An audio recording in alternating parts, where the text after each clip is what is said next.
Think about all of the storms that are happening in your life right now. I don't mean actual tornadoes, hurricanes, tsunamis, and stuff like that. I mean all of your life's challenges. How are you responding to them? Are you resilient? Are you prepared for the storms that lie ahead? Now, for long-term success and fulfillment, you must build resilience. This is why in today's video, I will talk about 3 ways to boost your resilience at work starting now. My name is Adam Piendis. I'm a leadership coach. I've been teaching, coaching, and facilitating for over 25 years. I've consulted with leaders from all over the globe to help them become emotionally strong all day long, and I want to do the same for you. Before we dive in, please like this video, subscribe to the channel, turn on post notifications so you can be alerted when new videos are released. The first way to build resilience at work is to develop self-awareness. Self-awareness is understanding the things that make you who you are as an individual, including your personality, your actions, values, beliefs, emotions, and your thoughts. You develop self-awareness to prepare for conflict and for setbacks. Let's say a manager on a project says to you, I don't like your ideas, you need to go back and start over. Now, there's a good chance you're going to feel a certain way. You may be hurt by these comments. All sorts of emotions will rise to the surface. It's imperative that you feel these emotions, whether it's anger, sadness, frustration, resentment, whatever it may be, and then be able to recover from them quickly. This is what it means to be resilient, because conflict will hit you at all levels. There's global conflict, organizational, there's individual conflict. Now, global conflict impacts the way we connect with one another. The pandemic, quiet quit, political unrest, the recession. Organizational conflict exists in many forms and on many levels within companies and teams. It's task-based leadership, personality, work style, to name a few. And then individual conflict exists within you, and it impacts how you respond to the world. Based on what's happening in your life, your inner conflict can be quite challenging and intense at times. It could feel like anxiety, depression, self-loathing. Now, all this conflict talk may sound overwhelming. However, having this type of self-awareness is empowering. It helps you to create better responses to conflict and start to build resilience within yourself. Remember, you're measured by your resilience and how you respond to conflict, not the conflict itself. For example, have you ever watched a basketball game where 2 players get into a scuffle? The player who retaliates and responds to the conflict is the one who's called for the technical foul, not the one who initiated it. And the same thing happens in life. It isn't always fair, but that's how it goes. All right, before I dive into the second way to be more resilient at work, please like this video, subscribe to the channel, turn on post notifications. All right. Second way to build resilience at work is to develop trust. You must build trust within yourself. This is how you prepare for conflict. And it makes sense, right?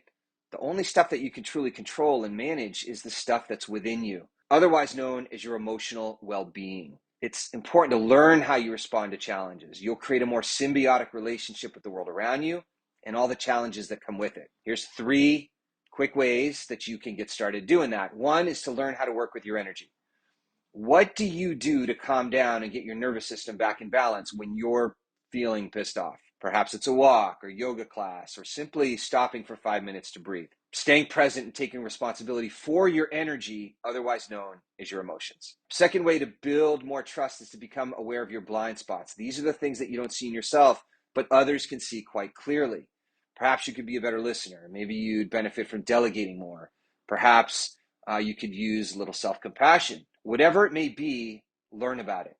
Ask important people in your life, hey, where can I get better?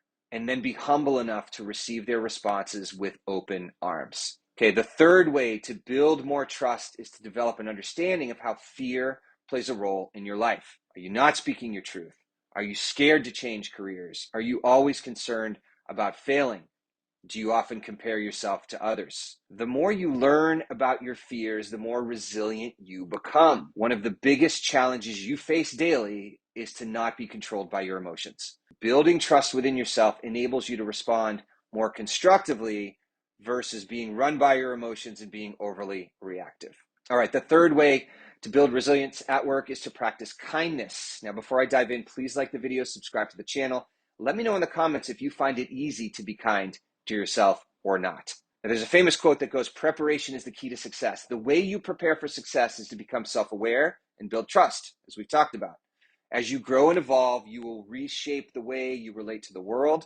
You'll develop new patterns and behaviors along the way, and this all sounds illuminating. However, the road of expansion and growth is rarely a straight line. In fact, it's often circuitous, which is just a fancy way of saying it ain't a straight path. And setbacks will happen along the way. Sometimes you'll get angry and annoyed, and you can be your own worst critic, if not most times. So you must give yourself kindness throughout the process. Change is not easy. Think of it this way. If you brush your teeth with your right hand, and I tell you that you now have to brush your teeth with your left, it won't be easy to make that change, and you'll definitely get frustrated along the way. So for any changes that you're making in your life, you must realize it's going to be hard, and you have to be kind to yourself.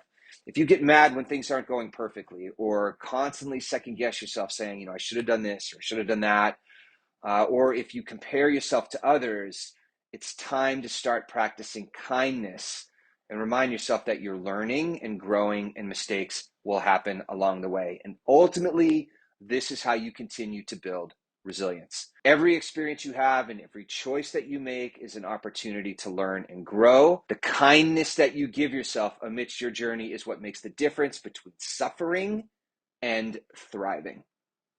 Now, the world is moving faster than ever before. Things are changing faster than ever before. And as the saying goes, change is often difficult. The more you understand who you are, the more able you become, and the more resilient you become in the process. All right, now that you know how to start building a resilient foundation within yourself, you're ready to go out and start manifesting your desired outcomes. To make things a little easier for you, I've included a cheat sheet called Your Two Most Important Business Skills, Trust and Resilience.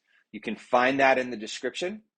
Please like the video, subscribe to the channel, turn on post notifications if you haven't already.